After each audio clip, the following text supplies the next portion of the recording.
नमस्कार। इस समाचार बुलेटिन में आप सभी का स्वागत है। मैं हूं निखिल सिंह और खबरों की शुरुआत हेडलाइंस के साथ। सीरिया में विद्रोहियों ने असद के शासन के खात्मे की घोषणा की। सीरिया के प्रधानमंत्री जनता के द्वारा चुने गए नेतृत्व के साथ सहयोग करने को तैयार। महाराष्ट्र में विधानसभा अध्यक्ष के लिए आज नामांकन का आखिरी दिन। भाजपा की ओर से पूर्व स्पीकर राहुल नार्वेकर का नाम आगे। कल होगा चुनाव।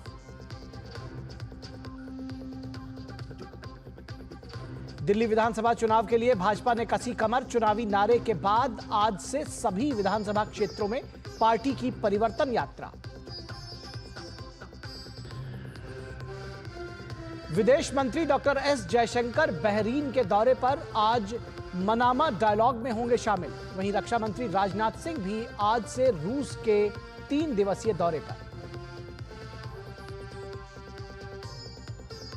और विश्व शतरंज चैंपियनशिप में डी गुकेश और चीन के डिंग लेरेन के बीच 11वीं बाजी आज। कल लगातार 7वीं बाजी बराबरी पर छूटी।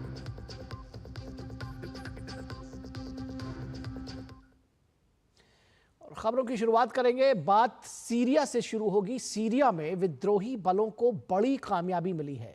विद्रोहियों ने घोषणा की है कि रविवार को उनके द्वारा दमिश्क पर किए गए हमले के कारण दमिश्क पर उनका कब्जा हो गया है और राष्ट्रपति बशर अल असद देश छोड़कर भाग गए हैं। इससे सीरिया में 5 दशकों के बाथ शासन का अंत हो गया है। सीरिया के निवासी दमिश्क की सड़कों पर खुशी से झूमते हुए नजर आए। बता दें कि राष्ट्रपति असद तब भागे हैं जब पिछले 2 सप्ताह से इस्लामवादी हयात तहरीर अल शाम समूह ने असद के खिलाफ कार्रवाई तेज कर दी थी। वहीं सीरिया के प्रधानमंत्री मोहम्मद अल जलाली ने आज कहा कि वो लोगों द्वारा चुने गए किसी भी नेतृत्व के साथ सहयोग करने के लिए तैयार हैं। विद्रोही समूह के नेता अबू मोहम्मद अल जोलानी ने विद्रोहियों को दमिश्क में आधिकारिक संस्थानों से संपर्क न करने का आदेश दिया और कहा कि जब तक आधिकारिक तौर पर सत्ता का हस्तांतरण नहीं हो जाता तब तक सभी प्रधानमंत्री के अधीन रहेंगे।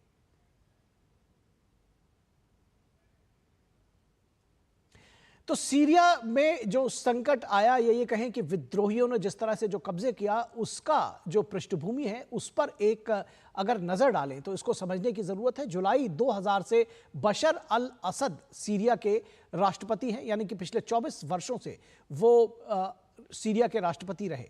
तो 2.5 दशकों से वो राष्ट्रपति थे।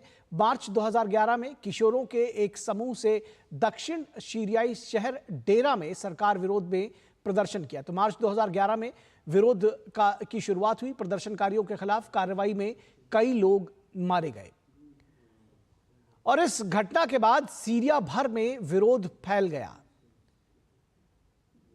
तो 2011 से इस विरोध की शुरुआत हुई। पहली बार जब प्रदर्शन हुआ तो कुछ लोग मारे गए और उस घटना के बाद से सीरिया भर में विरोध फैल गया। राष्ट्रपति बशर अल असद के पद छोड़ने की मांग भी लगातार तेज होती चली गई और विद्रोही लगातार सक्रिय रहे। मांग को ठुकराते हुए असद ने विदेशी षड्यंत्र का आरोप लगाया। उन्होंने कहा कि इसमें विदेशी षड्यंत्र है, विदेशी ताकतें शामिल हैं। उनको सत्ता से हटाने के लिए असद ने आंदोलन में इस्लामवादी अपराधी विदेशी एजेंट के शामिल होने का दावा किया और धीरे धीरे देश के कुछ हिस्सों में सरकार के विरोध में लोगों ने हथियार उठा लिए, यानी कि जो विरोध प्रदर्शन तक सीमित था विरोध, वो सशस्त्र हिंसा में बदल गया, सशस्त्र विरोध में बदल गया और हिंसक घटनाक्रम से गृह युद्ध की चिंगारी तेज होती चली गई। जुलाई 2000 से बशर अल असद सीरिया के जिनका शासन आज समाप्त हुआ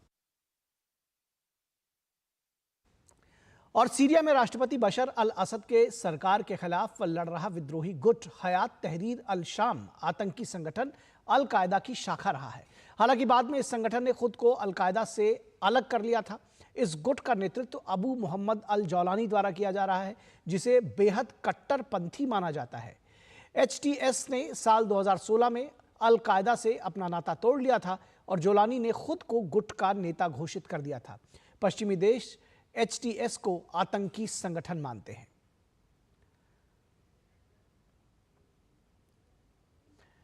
तो अबू मोहम्मद अल जौलानी के विषय में आप देख सकते हैं कि वो सऊदी अरब में उसका जन्म हुआ। उसके पिता एक पेट्रोलियम इंजीनियर थे। परिवार 1989 में सीरिया लौटा, दमिश्क के पास बस गया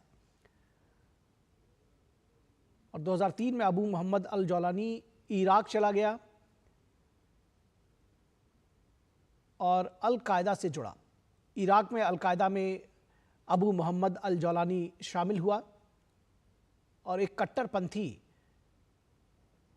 आतंकवादी के रूप में इसकी पहचान हुई। अमेरिकी सेना ने 2006 में गिरफ्तार कर अबू मोहम्मद अल जौलानी को 5 साल तक अपनी हिरासत में रखा। रिहाई के बाद सीरिया में अल कायदा की शाखा अल नुसरा फ्रंट स्थापित करने का काम सौंपा।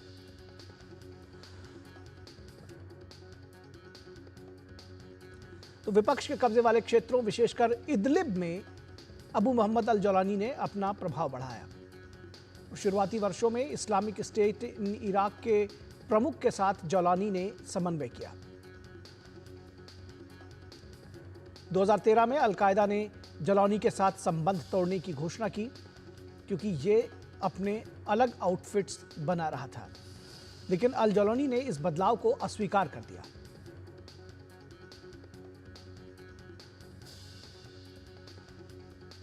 दो 2016 में अल जौलानी ने समूह का नाम बदलकर जबहात फतेह अल शाम किया, तो अपने समूह का नाम बदल दिया और 2017 में जौलानी ने हयात तहरीर अल में इसके विलय की घोषणा की।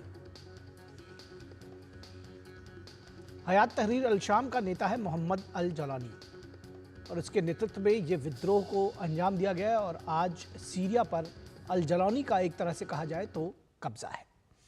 और इराक समेत कई अरब देशों के विदेश मंत्रियों ने सीरिया में चल रही स्थिति पर चर्चा करने के लिए अस्ताना प्रक्रिया देशों के अपने समकक्षों के से शनिवार को मुलाकात की। इस मुलाकात में हाल के घटनाक्रम पर ध्यान केंद्रित किया गया। अरब प्रतिभागियों में कतर, इराक, सऊदी अरब, जॉर्डन और मिस्र के विदेश मंत्री शामिल थे। अस्ताना प्रक्रिया की ओर से बैठक में ईरान, तुर्की के विदेश मंत्री और रूस के एक प्रतिनिधि ने भाग लिया। प्रतिभागियों ने सीरिया में हाल की घटनाओं के बारे में एक संयुक्त बयान जारी किया। बयान में कहा गया कि सीरियाई संकट का जारी रहना देश की सुरक्षा और क्षेत्रीय और अंतर्राष्ट्रीय सुरक्षा के लिए एक खतरनाक विकास है, जिसके लिए सभी पक्षों को सीरियाई संकट का राजनीतिक समाधान खोजने की आवश्यकता है। और अब बात करेंगे महाराष्ट्र विधानसभा की। महाराष्ट्र विधानसभा के विशेष सत्र का आज दूसरा दिन है। विधानसभा स्पीकर पद के लिए आज नामांकन का अंतिम दिन है। विधानसभा सचिवालय में की तरफ से बताया गया है कि शनिवार को स्पीकर पद के लिए कोई भी नामांकन पत्र दाखिल नहीं किया गया। वैसे विधानसभा में महायुति की संख्या बल को देखते हुए स्पीकर का चुनाव निर्विरोध होने की संभावना है, इसलिए माना जा रहा है कि आज दोपहर तक विधानसभा अध्यक्ष का नाम सामने आ जाएगा। अध्यक्ष की रेस में भाजपा की ओर से कई सारे नाम सामने आ रहे हैं, जिसमें पहले नंबर पर पिछले अध्यक्ष राहुल नार्वेकर का नाम बताया जा रहा है। इसके अलावा समीर कुनावर और चैनसुख संचेती के नामों पर भी चर्चा चल रही है। विधानसभा सत्र के पहले दिन कल 173 विधायकों ने शपथ ली और अब 115 विधायकों को शपथ लेना बाकी है। इनमें ज्यादातर विधायक विपक्ष के हैं। विधायकों की शपथ और अध्यक्ष के चुनाव के बाद 9 दिसंबर को ही राज्यपाल का अभिभाषण होगा। नई विधानसभा का शीतकालीन सत्र नागपुर में 16 से 21 दिसंबर तक चलेगा। और अब बात दिल्ली की सियासत की कर लेते हैं। दिल्ली में अगले साल होने वाले विधानसभा चुनाव के लिए हलचल तेज हो गई है।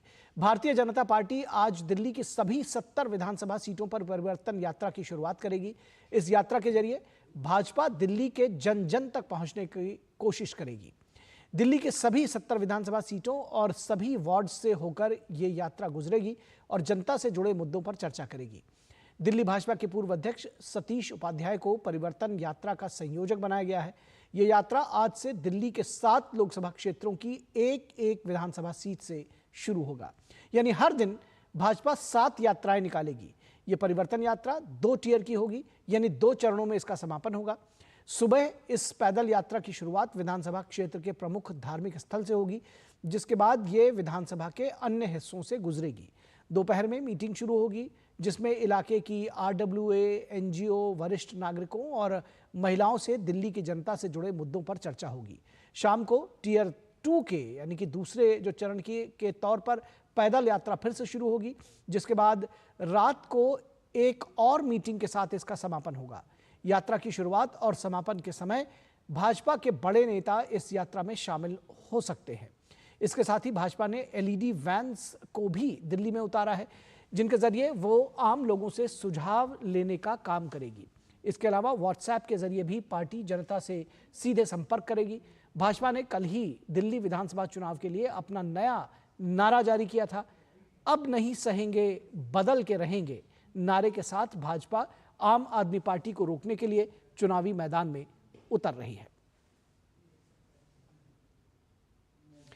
और उपराष्ट्रपति जगदीप धनखड़ हरियाणा के कुरुक्षेत्र में आयोजित अंतरराष्ट्रीय गीता महोत्सव 2024 में हिस्सा लेंगे।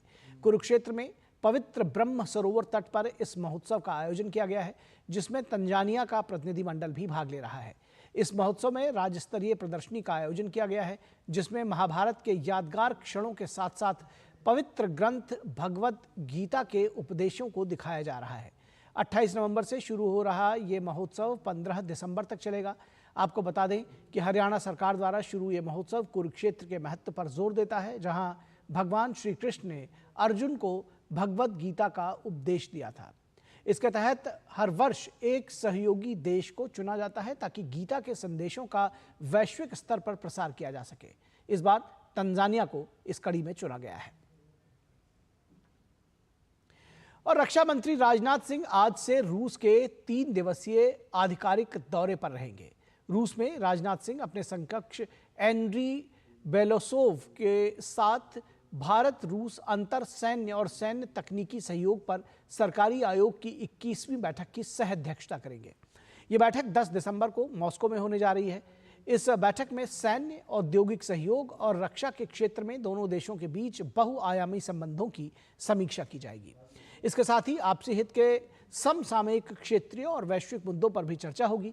इसके साथ ही साथ रक्षा मंत्री भारतीय नौसेना के नवीनतम multi role stealth guided missile frigate INS Tushil को कलिनिनाग्राद स्थित यंत्र शिपयार्ड से सोमवार को नौसेना में शामिल करेंगे। इस समारोह में नौसेना प्रमुख एडमिरल दिनेश के त्रिपाठी भी उपस्थित रहेंगे। इसके अलावा रक्षा मंत्री द्वितीय विश्व युद्ध के दौरान मारे गए सोवियत सैनिकों के सम्मान में मॉस्को में अज्ञात सैनिक के मकबरे पर श्रद्धांजलि अर्पित करेंगे। रक्षा मंत्री भारतीय समुदाय के सदस्यों के साथ बातचीत भी करेंगे।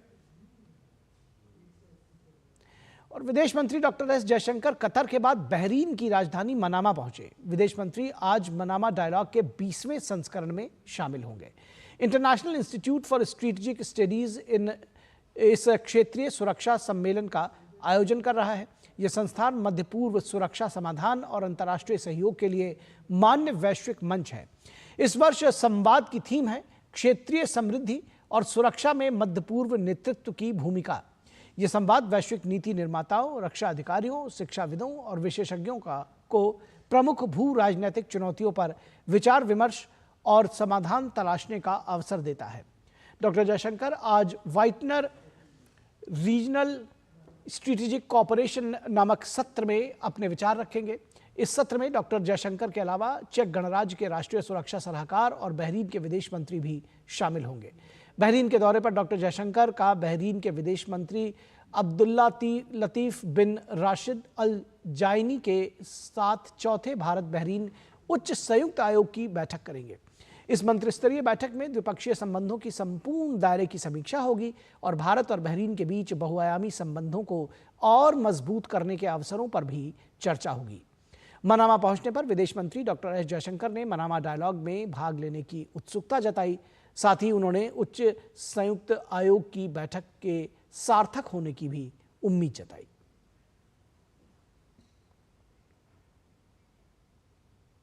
और यहां रुकेंगे एक छोटे से ब्रेक के लिए। आप कहीं मत जाइएगा, जल्द हाजिर होंगे। जब धरती चीर कर निकलता है लोहे का पत्थर और मिलता है मोंगिया के जोश से, फिर तपता है, पिघलता है और बनता है फौलाद। अब होता है सरिया सारी खूबियों के साथ। मोंगिया स्टील, मजबूत देश का मजबूत सरिया। ब्रेक के बाद एक बार फिर आप सभी का स्वागत है और खबर जम्मू के उधमपुर से, जहां रहमबल इलाके में कथित तौर पर आपसी झगड़े और आत्महत्या की घटना में 2 पुलिसकर्मियों की मौत हो गई और एक व्यक्ति घायल हो गया। पुलिस अधिकारी मौके पर मौजूद हैं। उधमपुर के एसएसपी आमोद नागपुरे के मुताबिक शुरुआती जांच के अनुसार ये साबित हो गया है कि घटना में AK-47 राइफल का इस्तेमाल किया गया था। मृतक पुलिसकर्मियों को पोस्टमार्टम और अन्य प्रक्रियाओं के लिए GMC उधमपुर ले जाया जाएगा। 6 बजे की वारदात है और ये सुपोर से तलवाड़ा की तरफ ट्रेनिंग सेंटर पे जा रहे थे और यहाँ पे जो पुलिस ऑफिसर्स मौके पर पहुँचे हैं, उन्होंने जो इनिशियल तफ्तीश की है उससे साबित हुआ है कि AK-47 राइफल का इस्तेमाल हुआ है। 2 पुलिसकर्मियों की डेथ हुई है, तीसरा पुलिसकर्मी जो है वो सेफ है। प्रधानमंत्री नरेंद्र मोदी ने पोप फ्रांसिस की ओर से जॉर्ज जैकब कुवाकार्ड को रोमन कैथोलिक चर्च का कार्डिनल बनाए जाने पर खुशी जाहिर की है। उन्होंने सोशल मीडिया प्लेटफॉर्म X पर लिखा कि यह भारत के लिए बेहद खुशी और गर्व की बात है। साथ ही उन्होंने कहा कि जॉर्ज कार्डिनल कुवाकुड ने प्रभु ईसा मसीह के एक उत्साही अनुयायी के रूप में मानवता की सेवा में अपना जीवन समर्पित कर दिया है। उनके भविष्य के प्रयासों के लिए मेरी शुभकामनाएं। और प्रयागराज में महाकुंभ की तैयारियां जोरों पर है। इसी कड़ी में नागरिक उड्डयन मंत्री किंजरापू राम मोहन नायडू ने प्रयागराज एयरपोर्ट पहुंचकर टर्मिनल भवन का निरीक्षण किया और निर्माण कंपनी की समीक्षा बैठक की। इस मौके पर प्रयागराज एयरपोर्ट के निदेशक मुकेश चंद्र उपाध्याय ने हवाई अड्डे पर शुरू हुई नई सुविधा मीट एंड ग्रीट की जानकारी दी। वहीं अब आने वाले दिनों में प्रयागराज एयरपोर्ट पर लगभग 8 हवाई जहाज खड़ा कर सकने की सुविधा होगी। हमारे यहाँ मीट एंड ग्रीट सेवा का संचालन शुरू हुआ है, जिसमें हम आने वाले यात्रियों को एक असिस्टेंस प्रोवाइड करते हैं, जैसे ट्रॉली असिस्टेंस, टिकटिंग असिस्टेंस और टैक्सी असिस्टेंस, जो कि पेड व्यवस्था है। और आने वाले समय में महाकुंभ में और भी चीज़ें प्रस्तावित हैं। और अयोध्या में राम मंदिर निर्माण समिति की बैठक के दूसरे दिन निर्माण को पूर्ण करने के साथ ही संपूर्ण परिसर को आकर्षक ढंग से सजाने और संवारने पर मंथन किया गया।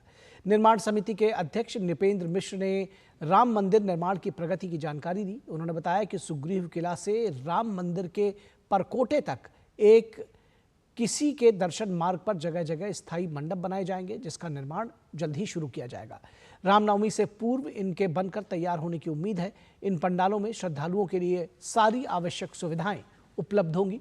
इसके साथ ही मंदिर के निचले चबूतरे पर 85 पत्थरों से भित्ति चित्र बनाए जाएंगे। इन पर वाल्मीकि रामायण के श्लोक अंकित होंगे, जिसका हिंदी और अंग्रेजी में अनुवाद भी होगा। फरवरी के बाद श्रद्धालु इन म्यूरल यानी कि भित्ति चित्रों को देख सकेंगे। इसके साथ ही परिसर में बन रहे 7 मंदिर भी फरवरी तक पूर्ण हो जाएंगे।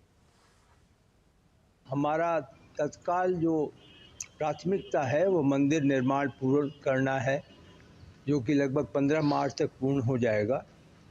उसी के साथ जो 7 मंदिर हैं, सप्त मंडप जिसको कहते हैं, उसको भी पूर्ण किया जाना है। और कम से कम परकोटा का 3/4 कार्य पूर्ण हो जाए। तो ये सभी चीज़ें कल देखी गई हैं। जो लोअर प्लिंथ पे राम कथा बनाई जा रही है, जो कि स्टोन पे कार्व होकर के लगेगी, वह भी शुरू हो गया है कार्य। मैं कहूँ तो आर्ट वर्क पूरा हो गया है, पत्थर पे कार्य पूरा हो गया है और उसको लगाए जाने की व्यवस्था की जा रही है।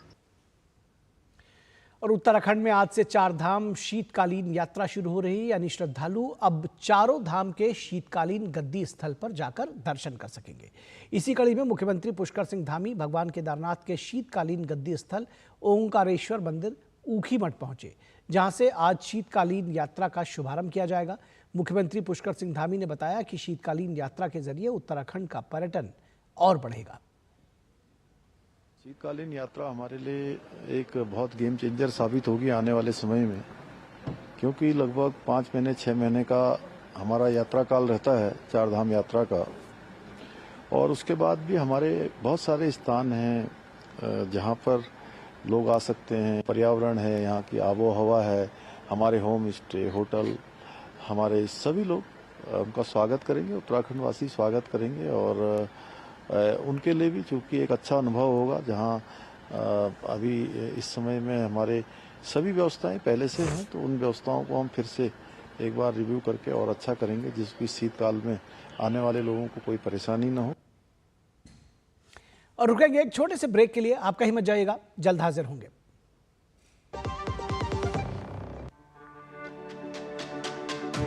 मेरी पसंद, मेरी पसंद, मेरी पसंद, मेरी पसंद, हमारी पसंद, हम सबकी पसंद। मजबूत देश का मजबूत सरिया मोंगिया स्टील। ब्रेक के बाद एक बार फिर आप सभी का स्वागत है और खबर दिल्ली से, जहां पिछले कुछ दिनों की राहत के बाद अब एक बार फिर से AQI बढ़ने लगा है। दिल्ली के कई स्थानों पर AQI फिर से 300 के पार पहुंच गया है। दिल्ली के शादीपुर में सबसे ज्यादा AQI यानी कि एयर क्वालिटी इंडेक्स 348 दर्ज किया गया। वहीं आनंद विहार में AQI 345 पहुंच गया है। इसके अलावा लोधी रोड में सबसे कम AQI 158 दर्ज किया गया। पिछले दिनों दिल्ली का AQI 200 के नीचे आ गया था। इसी बीच दिल्ली में शीतलहर जारी है। IMD के अनुसार आज दिल्ली का न्यूनतम तापमान 8 डिग्री रहने की संभावना है। और मध्य प्रदेश के नर्मदापुरम में SP की 6वीं रीजनल इंडस्ट्री कॉन्क्लेव आयोजित की गई। नर्मदा के किनारे बने इस क्षेत्र में 2 सब हैं जो निवेशकों की आवश्यकता रहती है। इस बात से को ध्यान में रखते हुए मध्य प्रदेश की सरकार इस बार देश दुनिया के उद्योगपतियों को नर्मदापुरम में आमंत्रित कर रही है। इस इंडस्ट्री कॉन्क्लेव में राज्य को 31,000 करोड़ से ज्यादा के निवेश प्रस्ताव मिले हैं। राजधानी भोपाल से सटे और नर्मदा के किनारे स्थित नर्मदापुरम में शनिवार को 6वें रीजनल इंडस्ट्री कॉन्क्लेव में 3,000 से अधिक MSME प्रतिनिधि और 75 प्रमुख निवेशक पहुंचे। इस मौके पर मुख्यमंत्री डॉक्टर मोहन यादव ने रीजनल इंडस्ट्री कॉन्क्लेव में 82 औद्योगिक परियोजनाओं का वर्चुअल भूमि पूजन और उद्घाटन किया। साथ ही निवेशकों को भूमि आवंटन पत्र भी वितरित किए। मुख्यमंत्री की निवेशकों के साथ 1-to-1 मीटिंग भी हुई, जिसमें 10 से अधिक प्रमुख निवेशकों ने अपनी योजनाएं प्रस्तुत की। इसके अलावा राउंड टेबल सत्र का आयोजन हुआ, जो नवीकरणीय ऊर्जा क्षेत्र पर केंद्रित रहा। इसके साथ ही निर्यात कैसे शुरू करें और पर्यटन में निवेश संभावनाएं जैसे विषयों पर सेक्टोरल सत्र का भी आयोजन हुआ। निवेश की बात कर रहे हैं तो निवेश के लिए समग्र रूप से बात करने की जरूरत है और मुझे इस बात की प्रसन्नता है कि आज यशस्वी प्रधानमंत्री के नेतृत्व में जिस प्रकार से माहौल बना हुआ है पूरे देश का, और देश का तो क्या दुनिया के अंदर माननीय मोदी जी ने भारत का 2014 के बाद जो परिदृश्य बदला है, उस परिदृश्य में बदलते दौर में दुनिया के अंदर विश्वास हुआ है कि कोई देश की प्रगति हो न हो, एकमात्र देश भारत है जो दुनिया के सामने आदर्श रूप में अपनी पहचान बना के आगे बढ़ रहा है। इस मौके पर पर्यटन, खनिज, सूचना प्रौद्योगिकी, ऊर्जा आदि विभागों के प्रमुख सचिवों ने राज्य में मौजूद संसाधनों और संभावनाओं पर प्रेजेंटेशन दिया। इस मंच पर राज्य में निवेश कर चुके बड़े उद्योगपति भी मौजूद रहे। निवेशकों ने राज्य में उनके द्वारा किए जाने वाले निवेश की भी जानकारी दी। इस तरह से अपने ऑनरेबल चीफ मिनिस्टर हर रीजन में जाके वहाँ की क्या क्या खासियत है उस चीज़ को समझ के, समझा के और लोगों को बुला रहे हैं इन्वेस्टमेंट करने के लिए। That is more meaningful. हमने रतलाम में एक 62 एकड़ का एक इंडस्ट्रियल प्लॉट हमारे को अलॉट हुआ है, तो वहाँ पर हम ऑलरेडी इंडस्ट्री लगा रहे हैं। पहले 4 स्टेट्स में हम ऑलरेडी काम कर रहे हैं। नेक्स्ट एक्सपेंशन के लिए हम बड़ा एक्सपेंशन देख रहे हैं। कॉन्क्लेव में आए डेलीगेट्स के लिए खाने में पारंपरिक और लोकप्रिय व्यंजनों को परोसा गया। साथ ही उद्योग के साथ साथ निवेशकों को यहाँ की संस्कृति और परंपरा से भी रूबरू कराया गया। आदित्य श्रीवास्तव की रिपोर्ट, DD न्यूज, भोपाल। और कोयला मंत्रालय के अधीनस्थ कोल इंडिया लिमिटेड की अनुषंगी कंपनी नॉर्दर्न कोलफील्ड्स लिमिटेड कोयला उत्पादन के साथ ही नौनिहालों के सपनों को भी पंख दे रही है। NCL ने मध्य प्रदेश के सिंगरौली में CSR के तहत 11 स्कूल स्थापित किए हैं, जिनमें 13,000 से ज्यादा विद्यार्थी अपने भविष्य को आकार दे रहे हैं। NCL सिंगरौली में भावी पीढ़ी को दे रहा है सुदृढ़ आकार। अत्याधुनिक सुविधाओं वाले आधुनिक स्कूलों में 13,000 से अधिक विद्यार्थियों के सपनों को मिली पहचान। एनसीएल ने CSR के तहत सिंगरौली क्षेत्र में बेहतर शैक्षणिक सुविधाएं प्रदान करने के लिए कई स्कूल विकसित किए हैं। स्कूल बच्चों के लिए सुरक्षित, प्रेरणादायक और बहुमुखी शिक्षण वातावरण बनाने पर केंद्रित हैं। एनसीएल के तहत 11 घाटे वाले वित्त पोषित स्कूल संचालित किए जा रहे हैं, जिनमें 8 DAV, एक दिल्ली पब्लिक स्कूल और 2 केंद्रीय विद्यालय शामिल हैं। इन स्कूलों में 13,000 से अधिक छात्र नामांकित हैं, जिनमें से 9,467 बच्चे गैर एनसीएल वार्ड से हैं और आसपास के समाज से आते हैं। एनसीएल ने इन स्कूलों में वित्त वर्ष 2023-24 में 43 करोड़ रुपए से अधिक खर्च किए हैं। एनसीएल एम्प्लॉइज के जो बच्चे, उसके अलावा बाहरी बच्चे जो आसपास के गांवों के हैं और सुदूरवर्ती इलाके के हैं, उन सभी को भी यहाँ पे एजुकेशन दी जा रही है। बहुत ही कम लागत पे एनसीएल के द्वारा उनकी ये सुविधा प्रदान की जा रही है। ये सारे के सारे 9 स्कूल जो इस कोयलांचल में चल रहे हैं, वो सब के सब एनसीएल फंडेड हैं। यहाँ की सारी सुविधाएं एनसीएल के द्वारा ही प्रदान की जाती हैं। सिंगरौली स्थित DAV स्कूल भी अत्याधुनिक प्रौद्योगिकी से सुसज्जित है, जिसमें स्मार्ट कक्षाएं, विज्ञान और कंप्यूटर प्रयोगशालाएं, मल्टीमीडिया संसाधन शामिल हैं, जो विविध शिक्षण शैलियों और पाठ्यक्रमों से लैस हैं। छात्रों के लिए एक प्रेरणादायक और सुरक्षित वातावरण भी प्रदान करते हैं। यहाँ के कई छात्र छात्राएं राष्ट्रीय स्तर पर खेलों में अपनी प्रतिभा का लोहा मनवा रहे हैं। Chandrashekhar, DD news, Singrauli. और दक्षिण कोरिया के राष्ट्रपति यून सुक येओल महाभियोग से बच गए हैं। उनकी पार्टी के सांसदों ने संसद के बाहर जबरदस्त विरोध प्रदर्शन के बावजूद वोटिंग में हिस्सा नहीं लिया। विपक्षी दलों ने महाभियोग का प्रस्ताव रखा था, जिसका सत्तारूढ़ पीपल्स पावर पार्टी ने बहिष्कार किया, जिसके कारण प्रस्ताव 2/3 बहुमत तक न पहुंचने से गिर गया। 300 सदस्यों वाली संसद में प्रस्ताव को 195 सदस्यों का समर्थन मिल गया, जबकि प्रस्ताव के पारित होने के लिए 200 सदस्यों का समर्थन चाहिए था। यूएन की पार्टी के 3 सदस्यों ने भी प्रस्ताव के समर्थन में मतदान किया। महाभियोग प्रस्ताव के पक्ष में मतदान न करने के लिए नागरिकों ने सत्तारूढ़ दल की कड़ी निंदा की है। विपक्षी दलों का कहना है कि वो राष्ट्रपति यून सुक येओल के खिलाफ 11 दिसंबर को नया महाभियोग विधेयक पेश करेंगे, जिसका मतदान 14 दिसंबर को होगा। बता दें कि यूएन ने मंगलवार को यून ने मार्शल लॉ लगाकर देश और दुनिया को चौंका दिया था। हालांकि 6 घंटे के बाद ही उन्होंने अपना यह फैसला पलट दिया था और बाद में इसके लिए माफी भी मांग ली थी। और दक्षिण कोरिया में पूर्व रक्षा मंत्री किम योंग ह्यून को गिरफ्तार कर लिया गया है। किम योंग ह्यून को मार्शल लॉ की घोषणा में उनकी भूमिका के कारण गिरफ्तार किया गया है। दक्षिण कोरिया में हाल ही के समय में कुछ समय के लिए मार्शल लॉ लागू करने के बाद किम ने पहले ही इस्तीफा दे दिया था। हालांकि राष्ट्रपति को कुछ ही घंटों के बाद ये अपना आदेश वापस लेना पड़ा था। और आगे बढ़ने से पहले एक बार फिर सुर्खियों पर एक नजर डालते हैं। सीरिया में विद्रोहियों ने असद के शासन के खात्मे की घोषणा की। सीरिया के प्रधानमंत्री ने जनता के द्वारा चुने गए नेतृत्व के साथ सहयोग करने को तैयार बताया। महाराष्ट्र में विधानसभा अध्यक्ष के लिए आज नामांकन का अंतिम दिन। भाजपा की ओर से पूर्व स्पीकर राहुल नार्वेकर का नाम सबसे आगे। कल होगा चुनाव।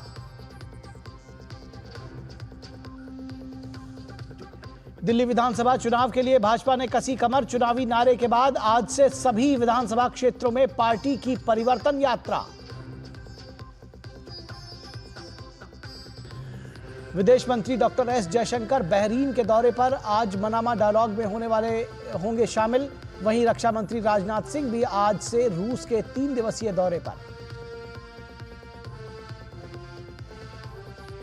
और एडिलेड टेस्ट में भारत की 10 विकेट से करारी हार। ऑस्ट्रेलिया ने दूसरी पारी में 19 रन के दिए गए लक्ष्य को आसानी से किया हासिल। 5 मैचों की सीरीज 1-1 से बराबर।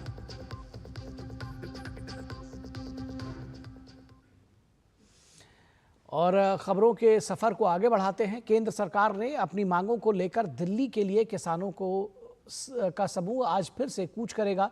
101 किसानों का जत्था आज दोपहर 12 बजे दिल्ली के लिए मार्च करेगा। पंजाब हरियाणा सीमा पर किसानों के पैदल मार्च को देखते हुए सुरक्षा के कड़े इंतजाम किए गए हैं। पुलिस और प्रशासन ने किसी भी अप्रिय स्थिति से निपटने के लिए सुरक्षा कर्मियों की भारी तैनाती की है और मल्टी लेयर बैरिकेडिंग की गई है। घग्गर नदी पर भी पहरेदारी बढ़ा दी गई है। हरियाणा सरकार ने अंबाला जिले के 11 गांवों में सुरक्षा कारणों के चलते 9 दिसंबर तक मोबाइल इंटरनेट सेवाएं बंद कर दी है। इसके साथ ही बल्क SMS सेवाएं भी बंद हैं। अंबाला में जिला प्रशासन ने पहले ही भारतीय नागरिक सुरक्षा संहिता की धारा 163 लागू कर दी है। वहीं केंद्रीय मंत्री व नेता अलग अलग मंचों पर किसानों से वार्ता की बात को दोहरा रहे हैं। इस बीच हरियाणा के DGP शत्रुजीत कपूर ने पंजाब के DGP गौरव यादव को पत्र लिखकर अपील की है कि बॉर्डर पर जहां बैरिकेडिंग की गई है उससे करीब 1 किलोमीटर पहले ही मीडिया को रोका जाए। शुक्रवार को किसानों के साथ बड़ी संख्या में मीडिया कर्मी भी थे। इस वजह से कानून व्यवस्था बनाए रखने में काफी समस्याओं का सामना करना पड़ा।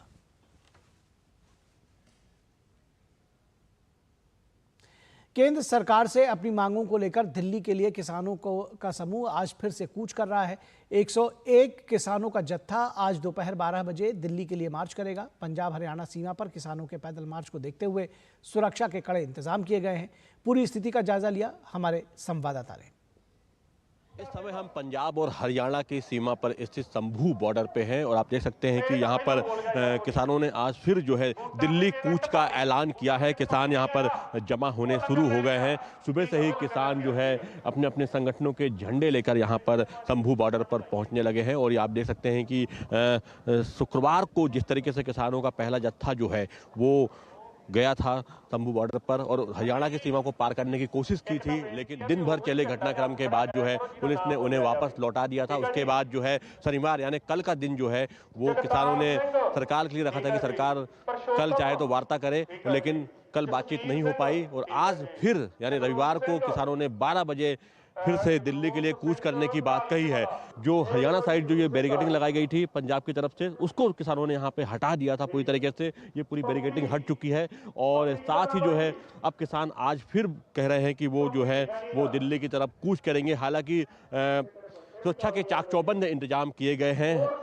पुलिस के साथ साथ यहाँ पैरामिलिट्री फोर्स के जवान भी जो है वो तैनात किए गए हैं। पुल के दोनों रास्तों पर पुलिस तैनात की गई है, बैरिकेडिंग लगाई गई है, वाटर कैनन जो है वहाँ डिप्लॉय की गई, आंसू गैस वाली जो है गाड़ियाँ वहाँ पर डिप्लॉय की गई है और पुलिस की कोशिश है कि किसी भी तरीके से किसान जो है वो हरियाणा में प्रवेश ना कर पाए और दिल्ली कूच ना कर पाए, क्योंकि हरियाणा पुलिस का कहना है कि अभी संसद का सत्र चल रहा है और दिल्ली पुलिस ने अभी तक लिखित परमिशन जो है वो किसानों को नहीं दी है, इसलिए किसानों को आगे बढ़ने नहीं दिया जा सकता। कैमरामैन सुमित धीमान के साथ Ajit Dwivedi, DD news, Shambhu border, Punjab.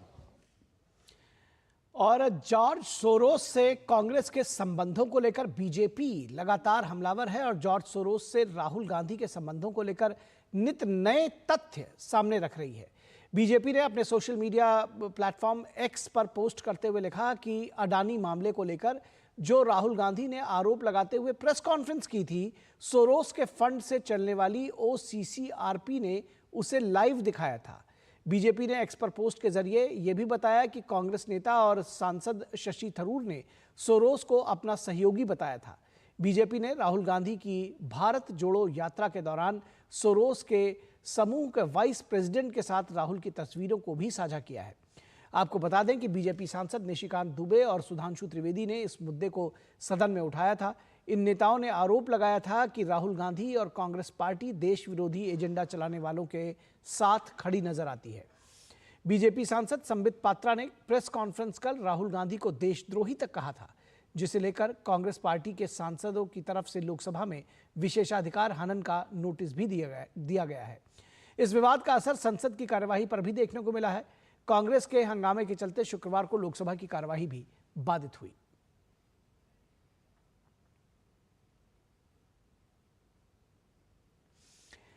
और उत्तर प्रदेश में 2025 में आयोजित होने वाले महाकुंभ की तैयारियां जोरों पर हैं। प्रधानमंत्री नरेंद्र मोदी के प्रस्तावित कार्यक्रम के मद्देनजर मुख्यमंत्री योगी आदित्यनाथ ने सर्किट हाउस में अधिकारियों के साथ महाकुंभ 2025 के कार्यों की समीक्षा बैठक की। महाकुंभ की शुरुआत 13 जनवरी 2025 को पौष पूर्णिमा के स्नान से होगी। इसका समापन 26 फरवरी को महाशिवरात्रि के अंतिम स्नान के साथ होगा।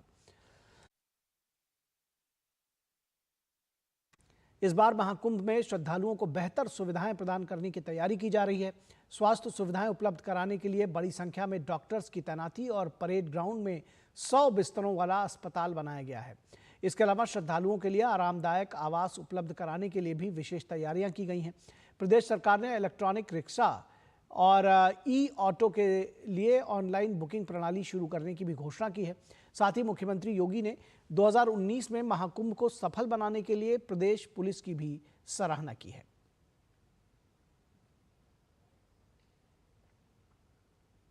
उत्तर प्रदेश पुलिस को इसका भी श्रेय जाता है कि उसने दुनिया के सबसे बड़े धार्मिक, आध्यात्मिक और सांस्कृतिक समागम कुंभ के आयोजन को पूरी भव्यता और दिव्यता के साथ आयोजित करने के लिए 2019 में जो मानक गढ़े थे उसकी सर्वत्र सराहना हुई। केंद्रीय गृह मंत्री अमित शाह ने सीमा सुरक्षा बल के 60वें स्थापना दिवस समारोह में मुख्य अतिथि के रूप में भाग लिया। अमित शाह ने देश की सेवा में अपने प्राणों की आहुति देने वाले बीएसएफ कर्मियों को पुष्पांजलि अर्पित की। ये पहला मौका है जब जोधपुर स्थित बीएसएफ राजस्थान फ्रंटियर मुख्यालय स्थापना दिवस परेड की मेजबानी कर रहा है। बता दें कि ये बीएसएफ का हीरक जयंती वर्ष भी है।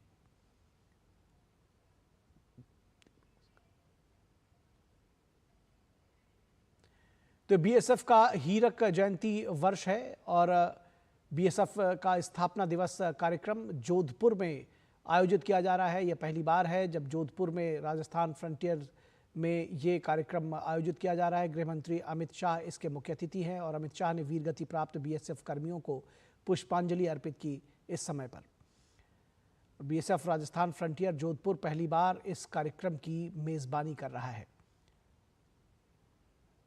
तो बीएसएफ रेजिंग डे का ये जो कार्यक्रम है बेहद महत्वपूर्ण है। ये लाइव तस्वीरें आप देख रहे हैं और जवानों को सम्मानित करते हुए, उनको पुरस्कृत करते हुए केंद्रीय गृह मंत्री अमित शाह मुख्य अतिथि के तौर पर शामिल हुए हैं। केंद्रीय गृह मंत्री अमित शाह और इस बार बीएसएफ का ये जो हीरक जयंती वर्ष भी मना रहा है बीएसएफ और स्थापना दिवस कार्यक्रम इस बार राजस्थान फ्रंटियर जोधपुर में हो रहा है और पहली बार वहां पर इस कार्यक्रम का आयोजन किया गया है। ये बीएसएफ का हीरक जयंती वर्ष भी है। तो गृह मंत्री अमित शाह बीएसएफ के 60वें स्थापना दिवस कार्यक्रम में शामिल हो रहे हैं और 7 जवानों को पुलिस मेडल गारंटी पदक दिया जा रहा है। इसमें कांस्टेबल अवनीश कुमार, मोहम्मद बाकीबुल्ला हक, अनिल शर्मा, अवतार सिंह, राजू चौधरी, बी रामानुजय और अनिल यादव शामिल हैं।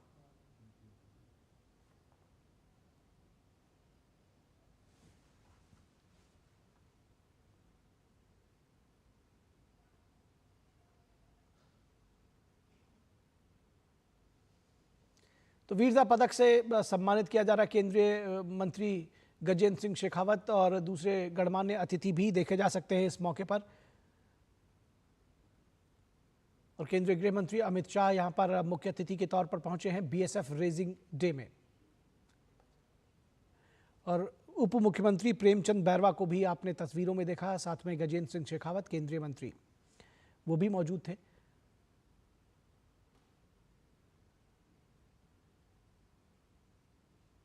वीरता पदकों से सम्मानित किया जा रहा है बीएसएफ कर्मियों को और केंद्रीय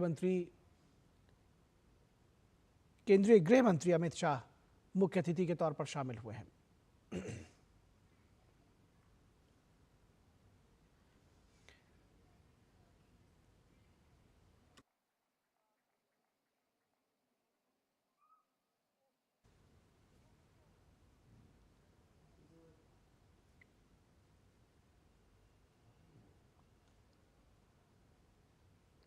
श्री अश्विनी कुमार शर्मा, आईजी त्रिपुरा फ्रंटियर।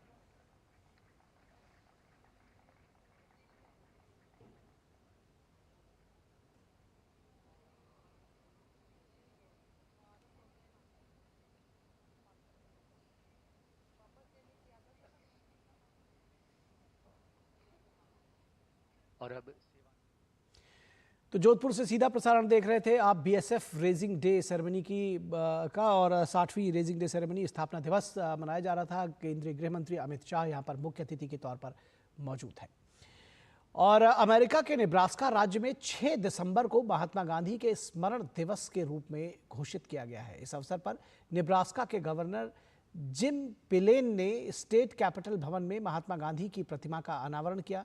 ये सियाटल में भारतीय वाणिज्य दूतावास के अधिकार क्षेत्र के अंतर्गत आने वाले 9 राज्यों में पहली ऐसी प्रतिमा है जो गांधी जी की शांति और अहिंसा की विरासत का सम्मान करती है। इस दौरान आधिकारिक घोषणा में कहा गया है कि शांति, अहिंसा और न्याय के वैश्विक प्रतीक गांधी ने सत्य और मानवीय गरिमा के प्रति अपनी अटूट प्रतिबद्धता से दुनिया भर में अनगिनत व्यक्तियों और आंदोलनों को प्रेरित किया है। साथ ही इस बात पर जोर दिया गया है कि यह प्रतिमा मानवता के लिए गांधी जी के योगदान का सम्मान करने के साथ नेब्रास्का के विविध समुदायों के बीच सांस्कृतिक समझ और एकता की भावना को भी बढ़ावा देगी।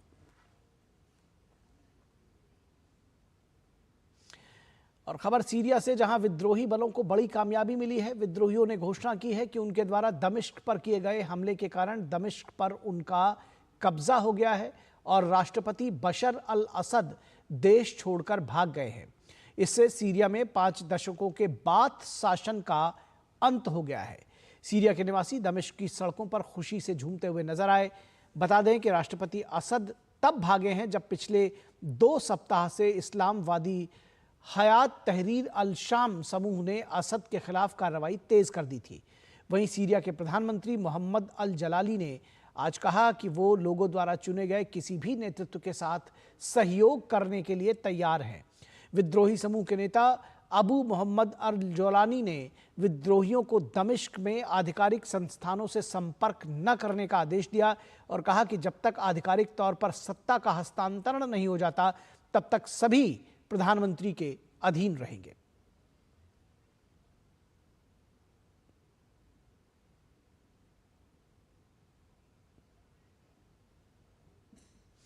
और 5 साल पहले एक विनाशकारी आग से जलकर नष्ट हुआ प्रतिष्ठित नोटे ड्रोम कैथेड्रल बनकर फिर से तैयार हो गया है। फ्रांस के राष्ट्रपति इमानुएल मैक्रों ने नोट्रे डेम कैथेड्रल को फिर से खुलने के बाद आयोजित समारोह में हिस्सा लिया और उसके लिए आए विश्व के नेताओं की एलिसी पैलेस में डिनर पर मेज़बानी की। पेरिस में आयोजित डिनर में यूक्रेन के राष्ट्रपति वोलोदिमीर ज़ेलेंस्की और टेस्ला के सीईओ एलन मस्क भी शामिल हुए। इस मौके पर अमेरिका के नवनिर्वाचित राष्ट्रपति डोनाल्ड ट्रंप, मैक्रों और ज़ेलेंस्की ने समारोह के दौरान एक त्रिपक्षीय बैठक की।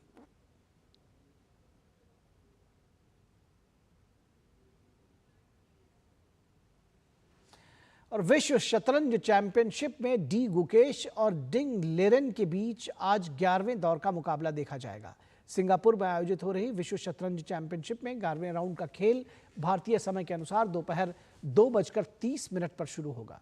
कल दोनों खिलाड़ियों के बीच 10वें दौर की बाजी ड्रॉ रही थी। इसके साथ ही दोनों खिलाड़ियों के 5-5 अंक हैं। जो भी खिलाड़ी पहले 7.5 अंक बनाएगा वो चैंपियनशिप जीतेगा। इस तरह से ये चैंपियन बनने से अब केवल 2.5 अंक पीछे हैं।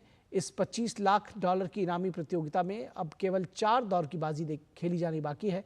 अगर 14 दौर के बाद भी मुकाबला बराबरी पर रहता है तो विजेता का निर्धारण करने के लिए टाइम कंट्रोल के आधार पर मैच खेला जाएगा। चीन के 32 वर्षीय लिरेल ने शुरुआती मैच जीता था, जबकि भारत के 18 वर्षीय ग्रैंडमास्टर गुकेश तीसरे मैच में विजयी रहे थे। और खबर क्रिकेट के मैदान से, भारतीय क्रिकेट प्रेमियों के लिए निराशा भरी खबर है। भारतीय टीम को ऑस्ट्रेलिया के खिलाफ 5 टेस्ट मैचों की सीरीज के दूसरे मुकाबले में हार का सामना करना पड़ा है। उसे कंगारू टीम ने 10 विकेट से हरा दिया। मैच के तीसरे दिन भारत को अपनी दूसरी पारी में 175 रन पर ऑल आउट कर दिया ऑस्ट्रेलिया ने, और इसके बाद ऑस्ट्रेलिया को जीत के लिए 19 रन का टारगेट मिला। उसने दूसरी पारी में बिना विकेट गंवाए 22 रन बनाकर मैच को जीत लिया। इससे पहले भारत ने पहली पारी में 180 और ऑस्ट्रेलिया ने 337 रन बनाए थे। कंगारू टीम की जीत से सीरीज 1-1 की बराबरी पर पहुंच गई है। पर्थ में पहला टेस्ट भारत ने जीता था। टीम इंडिया 14 दिन पहले ऑस्ट्रेलिया के खिलाफ शानदार जीत उसने दर्ज की थी।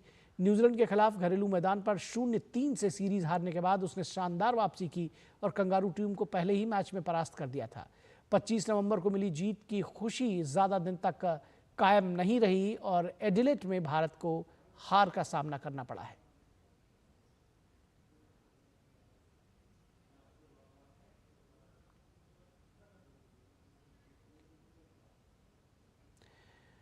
और under 19 Asia cup cricket tournament का फाइनल मुकाबला आज भारत और बांग्लादेश के बीच खेला जाएगा। ये मैच भारतीय समय के अनुसार सुबह 10:30 बजे शुरू हो रहा है और यानी कि मैच इसकी शुरुआत हो चुकी है। और इससे पहले शारजाह में हुए सेमीफाइनल मुकाबले में भारत ने श्रीलंका को 7 विकेट से हराया था।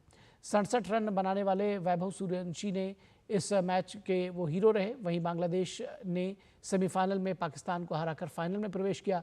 मौजूदा चैंपियन बांग्लादेश ने पिछले वर्ष फाइनल में संयुक्त अरब अमीरात को हराया था। और महिला प्रीमियर लीग की 15 दिसंबर को होने वाली मिनी नीलामी में 19 स्थान के लिए 120 खिलाड़ियों की बोली लगेगी, जिसमें 91 भारतीय, 29 विदेशी और एसोसिएट देशों के 3 खिलाड़ी शामिल हैं। नीलामी के लिए कुल 82 अनकैप्ड अंतर्राष्ट्रीय मैच ऐसे खिलाड़ी जिन्होंने नहीं खेले हैं, भारतीय खिलाड़ी और 8 अनकैप्ड विदेशी खिलाड़ियों ने अपना पंजीकरण कराया है।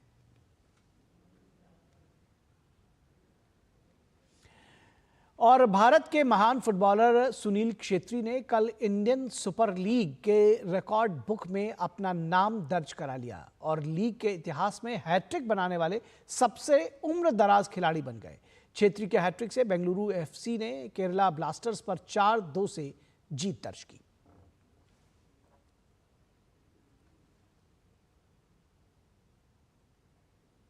तो आईएसएल में हैट्रिक बनाने वाले सबसे उम्रदराज खिलाड़ी बने सुनील छेत्री। तो अंतर्राष्ट्रीय फुटबॉल से संन्यास लेने के बाद भी सुनील छेत्री लगातार कायम है और आईएसएल में हैट्रिक बनाने वाले सबसे उम्रदराज खिलाड़ी बने हैं सुनील छेत्री। और मलेशिया में चल रहे एशिया पैसिफिक डेफ गेम्स 2024 में भारत का शानदार प्रदर्शन देखने को मिल रहा है। अब तक भारत के खाते में 46 पदक आ चुके हैं। वहीं एथलेटिक्स में भारत ने 28 पदक जीतकर इतिहास रच दिया है। एथलेटिक्स कोच से बात की हमारे संवाददाता मनीषा शर्मा ने। यहाँ पे एथलीट्स के कोच हैं, आइए उनसे जानते हैं कि उनके खिलाड़ियों का कैसा प्रदर्शन रहा। अभी तक जो भारतीय दल यहाँ पे आया है कोलालमपुर में, उन्होंने 46 मेडल जीते हैं, उसमें से 28 मेडल एथलेटिक्स में। तो हमारे खिलाड़ियों का बहुत शानदार प्रदर्शन रहा है। किसी भी चीज़ का नकारात्मक प्रभाव नहीं होने दिया उन्होंने अपनी परफॉर्मेंस के ऊपर, और हमारे लिए बहुत ही अच्छा और सुनहरा एक यादगार एशियन स्पेसिफिक गेम रहा है। कोच और एथलीट का वो रिलेशनशिप बाउंडिंग जो बन जाती है, ट्रेनिंग रह के साथ रह के ट्रस्ट बिल्ड हो जाता है, उसमें हमको बहुत मदद मिलती है एक दूसरे को जानने के लिए और कम्युनिकेशन गैप फुलफ़िल करने के लिए। साथ के साथ हम लोग लिखने का माध्यम है उसको हेल्प लेते हैं, और साथ के इसके अलावा हम भी खुद साइन लैंग्वेज इंटरप्रेटिंग सीखने के लिए भी। तो मलेशिया से जुड़ी इस खबर के बाद आपको सीधे लिए चलेंगे जोधपुर, जहां केंद्रीय गृह मंत्री अमित शाह सीमा सुरक्षा बल के 60वें स्थापना दिवस के समारोह को संबोधित कर रहे हैं।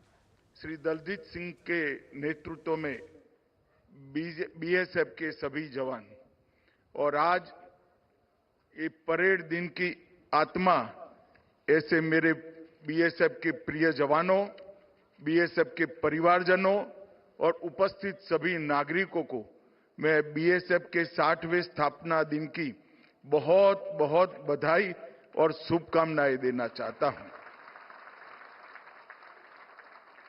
मित्रों, सबसे पहले तो ये राजस्थान की भूमि बीएसएफ के 60वें स्थापना दिन के लिए यहां पर परेड करने का जो निर्णय किया, इसको मैं बहुत बहुत अभिनंदन देना चाहता हूं, क्योंकि बीएसएफ के मित्रों, सबसे पहले तो ये राजस्थान की भूमि बीएसएफ के 60वें स्थापना दिन के लिए यहां पर परेड करने का जो निर्णय किया, इसको मैं बहुत बहुत अभिनंदन देना चाहता हूं, क्योंकि बीएसएफ के जवानों की वीरता, इसके अनुरूप भूमि पूरे भारतवर्ष में राजस्थान के अलावे कोई उचित स्थान नहीं है, जो वीर परंपरा को आज भी सीमा पर लेकर हमारे जवान आगे बढ़ रहे हैं। 6 दशकों से साहस, शौर्य, बलिदान, इसके बल पर ही आपने देश के फर्स्ट लाइन ऑफ डिफेंस को उसका बिरुद प्राप्त करने का काम किया है। और न केवल आप फर्स्ट लाइन ऑफ डिफेंस के रूप में जाने जाते हैं, वहां पर आने वाली सभी चुनौतियों को पार कर कर देश की सुरक्षा की प्रथम पंक्ति को मजबूत करने का काम मेरे बीएसएफ के जवानों ने किया है। और इसी का कारण कि सीमा पर से कोई भी सूचना आती है किसी अप्रिय घटना की, और जब मालूम होता है कि वहां बीएसएफ का जवान मौजूद है, तो मन में देश के गृह मंत्री को जरा भी चिंता नहीं होती है, मेरे जवान हैं, उससे निपट लेंगे। 1 दिसंबर 1965 से लेकर आज तक निरंतर देश की पूर्वी और पश्चिमी सीमा को सुरक्षा देने का आपका जो रिकॉर्ड है, वो रिकॉर्ड आपने बहुत बखूबी निभाया है। और इसके लिए डीजी बीएसएफ से लेकर बल के सबसे छोटे जवान तक सभी अभिनंदन के पात्र हैं। और मैं पूरे भारत सरकार और देश के करोड़ों देशवासियों की ओर से बहुत बहुत अभिनंदन और साधुवाद आप सभी को देता हूं। अभी यहां आने से पहले मैंने 1992 शहीद जवान, जिन्होंने देश के लिए अपना सर्वोच्च बलिदान दिया, उनको भी मैं सैल्यूट कर कर यहां आया हूं। मैं आज वो 1992 जवानों के परिवारजनों को बताना चाहता हूं कि आपने निश्चित रूप से आपके परिवारजन को खोया है, परंतु आपके परिवारजन के बहादुरी के कारण, समर्पण के कारण और वीरता के कारण बीएसएफ ने देश की सुरक्षा के इतिहास में कई स्वर्णिम पृष्ठ पर अपना गौरवपूर्ण अधिकार प्राप्त करने में सफलता की है। और ये युगों युगों तक देश की जनता आपके परिवारजनों की ऋणी रहेगी, आपकी भी ऋणी रहेगी। और मैं समग्र राष्ट्र की ओर से कृतज्ञता व्यक्त करता हूं। आज हमारे chief of defence staff Bipin Rawat ji और महान स्वतंत्रता सेनानी भाई परमानंद का पुण्यतिथि है। ये दोनों देशभक्तों को मैं हृदय पूर्वक श्रद्धांजलि देना चाहता हूं। मित्रों, विश्व के सबसे बड़े सीमा रक्षक बल के स्थापना दिन की भव्य परेड को हम सभी ने अभी देखा है। और परेड देखते ही आपकी चुस्ती, आपकी शिस्त और आपकी वीरता जो आपकी भाव भंगिमाओं से दिखाई पड़ती है, उसका सुखद अनुभव हुआ है। और मैं आमंत्रण मुझे देकर ये परेड में हिस्सेदारी निभाने के लिए मुझे यहां बुलाया, इसलिए मैं बीएसएफ के समस्त प्रहरी परिवार को हृदय से धन्यवाद देना चाहता हूं। यहां पर इस सालाना परेड में वीरता पदक, पीपीएमडीएस और कई प्रकार की ट्रॉफियां प्रदान की गई। 7 वीरता पदक, 1 जीवन रक्षा पदक, 6 पुलिस सेवा पदक और general Chaudhary trophy, Maharana Pratap trophy, Ashwini Kumar trophy और फील्ड जी टीम की ट्रॉफी प्रदान की गई। ये सभी उत्कृष्ट प्रदर्शन, सातत्यपूर्ण समर्पण और मेहनत के आधार पर ही ये आपको मिला है। इसलिए सभी यूनिट्स और जवानों को मैं हृदय पूर्वक बधाई देना चाहता हूं। आज यहां से बॉर्डर मैन नाम की एक पत्रिका का भी विमोचन हुआ है। ये आपके कर्तव्यों के निर्वहन को पूरे देश और दुनिया के सामने रखेगी, इसका मुझे पूरा विश्वास है। और मित्रों, 6 दशक से सीमा सुरक्षा बल ने हमारी सुरक्षा को चाक चौबंद रखा है और ये देश की बढ़ती हुई सुरक्षा जरूरियातों को आपके बगैर ये पूरी करना ये असंभव है। इसीलिए 25 बटालियन से शुरू हुआ ये बल आज 193 बटालियनों तक पहुंचा है और 2,70,000 जवानों की संख्या वाला ये विश्व का सबसे बड़ा सीमा रक्षक बल है। इसका पूरे भारत को गौरव है। अनेक अभियानों में हर साल की भांति 2024 में भी आपने जाली मुद्रा, नारकोटिक्स, घुसपैठ और वामपंथी उग्रवाद के सामने लड़ने का और पराक्रम करने का आपका रिकॉर्ड बरकरार रखा है और मुझे विश्वास है कि ये सारे काम आप इतनी चुस्तता से अनेक सालों तक करते रहेंगे। देश की प्रथम रक्षा पंक्ति के रूप में 1992 सीमा प्रहरियों ने अपने प्राण की आहुति दी है, परंतु वो पराक्रम इतना बड़ा था कि अब तक 1330 जवानों को पदक दिए गए हैं, पुरस्कृत किए गए। इसमें 1 महावीर चक्र, 6 कीर्ति चक्र, 13 वीर चक्र, 13 शौर्य चक्र, 56 सेना मेडल और 1241 पुलिस पदक को प्राप्त करने का गौरव बीएसएफ के जवानों को मिला है और मैं ऐसा मानता हूं कि ये सबसे ज्यादा पदक जीतने वाला हमारा सीमा सुरक्षा बल है। इसका सबको आनंद और गौरव दोनों है। मित्रों, कई सालों तक सीमा की सुरक्षा की हमारी नीति धुंधली सी थी। मोदी जी के प्रधानमंत्री बनने के बाद अटल जी के कार्यकाल में सीमा प्रबंधन पर इंटीग्रेट अप्रोच से एक सीमा एक बल का जो नीति बनाया था उसको और ज्यादा सुस्पष्ट किया गया। मोदी जी के कार्यकाल में सीमावर्ती क्षेत्रों में मजबूत इंफ्रास्ट्रक्चर का निर्माण हो, सीमा क्षेत्रों के गांवों में कल्याणकारी योजनाओं का 100% क्रियान्वयन हो और सीमा क्षेत्र में हम जिसको अंतिम गांव पहले कहते थे, मोदी जी ने इसको देश के पहले गांव का नाम दिया है। इसके साथ रेल, रोड, वाटरवे और टेक्नोलॉजी की दृष्टि से भी अच्छी कनेक्टिविटी स्थापित करने का काम नरेंद्र मोदी सरकार के द्वारा हुआ है।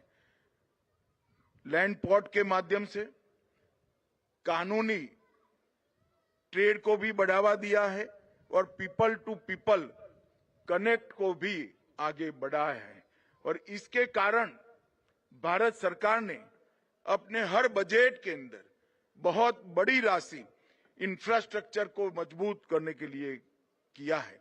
बाड़बंदी जो छुटपुट जगहों पर रुकी पड़ी थी, विशेषकर बांग्लादेश की सीमा पर 591 किलोमीटर, देखने में इतनी बड़ी सीमा में बहुत कम दिखता है, मगर ये 591 किलोमीटर की बाड़बंदी 150 से ज्यादा पॉइंट्स पर थी जो बाढ़ को, बाकी की बाढ़ को निरर्थक बनाती थी। इसको पूरा करने का काम किया है। 1159 किलोमीटर पर फ्लड लाइट लगाए गए हैं, 573 बॉर्डर आउटपोस्ट बनाए हैं, 589 ऑब्जर्वेशन पोस्ट बनाए हैं, 685 जगह पे वर्षों से लंबित बिजली के कनेक्शन दिए गए हैं, 575 पानी के कनेक्शन दिए हैं, 570 जगह पर सोलर प्लांट बनाकर बिजली की व्यवस्था उपलब्ध कराई गई। लगभग 1812 किलोमीटर दूरदराज क्षेत्र में सीमा सड़क निर्माण और इसमें से ढेर सारी जगह पे गांवों की कनेक्टिविटी भी बढ़ाने का काम नरेंद्र मोदी सरकार ने किया है। सबसे बड़ी उपलब्धि अगर मोदी सरकार की है तो इन्होंने वाइब्रेंट विलेज कार्यक्रम की शुरुआत की। 4800 करोड़ के एक बड़े बजट के साथ प्रायोगिक स्तर पर देश की उत्तरी सीमा पर कई गांवों को वाइब्रेंट विलेज गांव बनाया गया है। विशेषकर उस गांवों पर जहां पर पलायन की समस्या थी, उस गांवों की कनेक्टिविटी, उन गांवों की रोड की कनेक्टिविटी, स्वास्थ्य की सुविधाएं और वहां रहने वाले हर नागरिक को सम्मान, रोजगारी और सारी बेसिक सुविधाएं मिले, इसके लिए ये वाइब्रेंट विलेज कार्यक्रम में बहुत सारे कामों को अंजाम दिया गया है। लगभग 3000 गांवों में ये वाइब्रेंट विलेज कार्यक्रम प्रायोगिक स्तर पर शुरू किया है और उसके बाद में इसको देश की सीमा के हर गांव तक हम आगे बढ़ाएंगे। सीमा सुरक्षा बल द्वारा ओखा में देश की पहली नेशनल कोस्टल पुलिस एकेडमी की स्थापना की है। वो हमारी जल सीमाओं की सुरक्षा में तैनात राज्य की पुलिस और सीमा रक्षक बल दोनों का ट्रेनिंग का काम करती है और इसके साथ साथ संवेदनशील क्षेत्रों की निगरानी के लिए अंतर्राष्ट्रीय सीमा पर एक व्यापक एकीकृत सीमा प्रबंधन प्रणाली हम लेकर आए हैं। वो सीमा सुरक्षा बल में comprehensive integrated border management system का पायलट प्रोजेक्ट के रूप में धुबरी में स्थापित किया गया है। इसके शुरुआती परिणाम बहुत उत्साहजनक है, मगर उसमें कुछ सुधार की भी जरूरत है। उचित सुधार कर पूरी पाकिस्तान और बांग्लादेश की सीमा पर ये compressive integrated border management system को हम लागू करेंगे। बॉर्डर फेंस को सुदृढ़ करना, भारत की ओर सीमा सड़क का निर्माण और ढेर सारे सीधा प्रसारण जोधपुर से, जहां एक लेजर युक्त एंटी ड्रोन गन माउंट प्रणाली बनाए हैं। ये प्रायोगिक स्तर पर है, मगर इसके प्राथमिक परिणाम बहुत अच्छे मिले हैं। पंजाब बॉर्डर पर 55% ड्रोन हमलों को निरस्त किया गया है, ड्रोन को गिराया गया है, जो पहले 3% के आसपास था।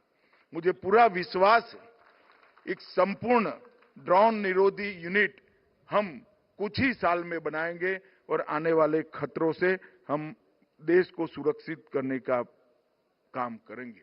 आज मैं बीएसएफ के जवानों के सामने खड़ा हूं, तब मुझे मालूम है कि आपकी ड्यूटी कितनी कठिन है। हमारे जवान अपने जीवन का स्वर्ण काल -43 डिग्री टेम्परेचर से लेकर +43 डिग्री टेम्परेचर तक सीमा पर बिताते हैं।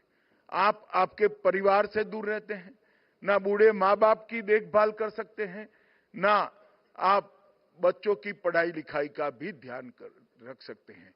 आपका ये बलिदान, आपका ये समर्पण और देश के प्रति आपकी ये देशभक्ति, तीनों को पूरा देश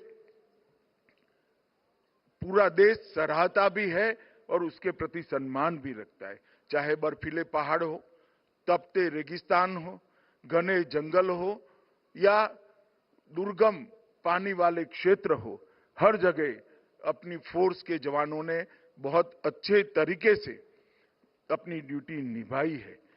पूरा देश जब सो रहा होता है, तब आप देश की पहली रक्षा पंक्ति के रूप में खड़े होते हैं, देश की सुरक्षा करते हैं। और प्राकृतिक आपदा हो या आतंकवादी के हमले हो या वामपंथी उग्रवाद, सबके खिलाफ लड़कर नागरिकों की सुरक्षा आपने की है। आपका हर कदम, हर संघर्ष, हर जीत पूरे देश को एहसास दिलाता है कि भारत अजय है, इसको कोई पराजित नहीं कर सकता। और ये भारत अजय का जो विश्वास 140 करोड़ लोगों के मन में पैदा हुआ है, उसका पूरा श्रेय सीमा पर खड़े हुए मेरे जवान को जाता है और किसी का इस पर कोई अधिकार नहीं। आप ऐसा मत मानिए कि सीमा के एक हिस्से की आप सुरक्षा करते हैं, आप 40 करोड़ भारतीयों की सुरक्षा कर रहे हैं और बल्कि 40 करोड़ भारतीयों के विश्वास और स्वप्न के प्रहरी हैं। मैं आज फिर से एक बार आपको बताना चाहता हूं कि आपकी इस समर्पण और बहादुरी के बगैर मोदी जी ने जो लक्ष्य रखा है महान भारत की रचना का 2047 तक विश्व में हर क्षेत्र के अंदर भारत सर्वप्रथम हो, ऐसा भारत की रचना आपके त्याग और बलिदान के बगैर संभव नहीं है। केवल और केवल आपकी वीरता, समर्पण, त्याग और बलिदान ही इसको संभव करा सकता है। मित्रों, आपके परिवारजनों की और आपकी चिंता के लिए भारत सरकार ने कई सारे काम किए हैं। आयुष्मान CAPF के माध्यम से 41,21,443 जवान और उनके परिजनों को आयुष्मान CAPF का कार्ड आप दिया है। ये अनलिमिटेड आपको स्वास्थ्य की सेवाएं प्रदान करता है और देश के हजारों अस्पतालों को इसके साथ जोड़ दिया गया है और दावे का भुगतान भी आपको चिंता नहीं करनी है, वो अस्पताल करेंगे और सीधा इनके यहाँ पेमेंट होता है। और मैं आपको बताना चाहता हूँ 14.83 लाख दावों का 1600 करोड़ रुपए का भुगतान आज मैं आपके सामने उपस्थित हूँ तब कर दिया गया है और 29,890 अस्पतालों में हमारे परिजनों की और जवानों की शुश्रूषा का व्यवस्था कैशलेस तरीके से किया गया है। हाउसिंग सेटिस्फेक्शन रेशियो के लिए भी 13,000 घरों को ये 5 साल में अप्रूव किया गया और अगले 5 साल के अप्रूव 11,000 घरों को बनाने का काम पूरा कर दिया गया है। 111 बैरक बनाए हैं और CAPF ई-आवर्स वेब पोर्टल के माध्यम से हमने खाली पड़े घरों को भी आवंटित करने का काम किया है। अभी अभी DG साहब ने जिसका जिक्र किया, आपने वृक्षारोपण के लिए भी बहुत अच्छा काम किया है। आपने गांवों के लोगों को राज्य सरकार और केंद्र सरकार की सारी जन कल्याणकारी योजनाओं को पहुंच पाए उन तक, इसके लिए भी बहुत अच्छा काम किया है। मधुमक्खी पालन हो, स्पोर्ट्स हो या जल संचय, हर जगह CAPF ने अपनी एक अलग प्रकार की भूमिका भी निभाई है। मैं इस सब के लिए आपकी बुरी प्रशंसा करने के साथ साथ आपको अभिनंदन भी देना चाहता हूं। मित्रों, मोदी जी के नेतृत्व में देश के सुरक्षा सिनेरियो में बहुत बड़ा योगदान आया है, परिवर्तन आया है। इसमें हमारे BSF के जवानों का योगदान स्वर्णिम अक्षरों से लिखा जाएगा, ऐसा मैं मानता हूं। फिर से एक बार पूरे बल के सभी जवानों को उनकी उत्कृष्ट सेवाओं के लिए अभिनंदन कर उनको साधुवाद देकर मेरे शब्दों को विराम देता हूं। भारत माता की जय, Vande Mataram.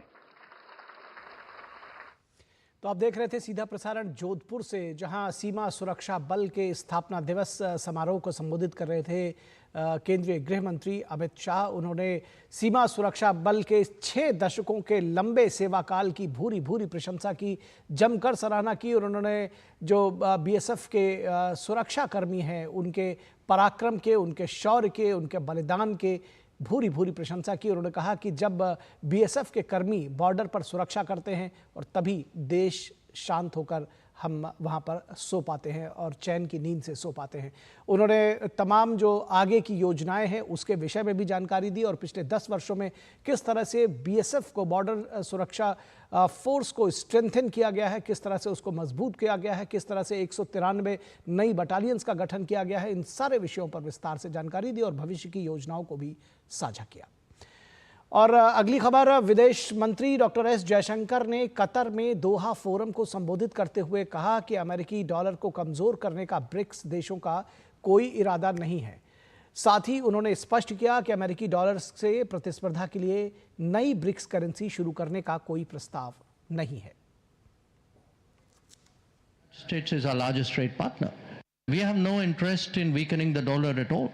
Where the BRICS remark was concerned, I think, I'm not exactly sure what was the trigger for it, but we've always said that, look, India has never been for de-dollarization.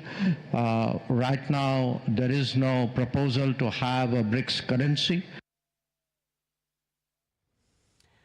तो विदेश मंत्री डॉक्टर एस जयशंकर का बड़ा बयान है। BRICS currency को लेकर के उन्होंने जानकारी दी है। उनका कहा है, दोहा फोरम को उन्होंने संबोधित किया और कहा कि अमेरिकी डॉलर को कमज़ोर करने का ब्रिक्स देशों का दरअसल कोई इरादा नहीं है। उन्होंने स्पष्ट किया कि अमेरिकी डॉलर से प्रतिस्पर्धा के लिए ब्रिक्स करेंसी शुरू नहीं की गई है और इस तरह का कोई भी ख्याल लोगों को अपने मन में नहीं रखना चाहिए। अमेरिकी डॉलर को कमज़ोर करने का ब्रिक्स देशों का दरअसल कोई मकसद नहीं है।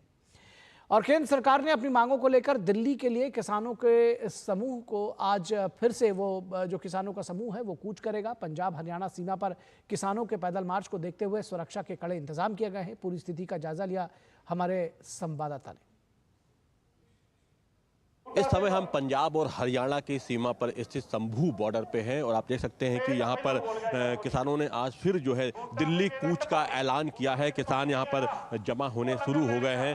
सुबह से ही किसान जो है अपने अपने संगठनों के झंडे लेकर यहाँ पर संभू बॉर्डर पर पहुँचने लगे हैं और ये आप देख सकते हैं कि शुक्रवार को जिस तरीके से किसानों का पहला जत्था जो है वो गया था संभू बॉर्डर पर और हरियाणा की सीमा को पार करने की कोशिश की थी, लेकिन दिन भर चले घटनाक्रम के बाद जो है पुलिस ने उन्हें वापस लौटा दिया था। उसके बाद जो है शनिवार यानी कल का दिन जो है वो किसानों ने सरकार के लिए रखा था कि सरकार कल चाहे तो वार्ता करे, लेकिन कल बातचीत नहीं हो पाई और आज फिर यानी रविवार को किसानों ने 12 बजे फिर से दिल्ली के लिए कूच करने की बात कही है।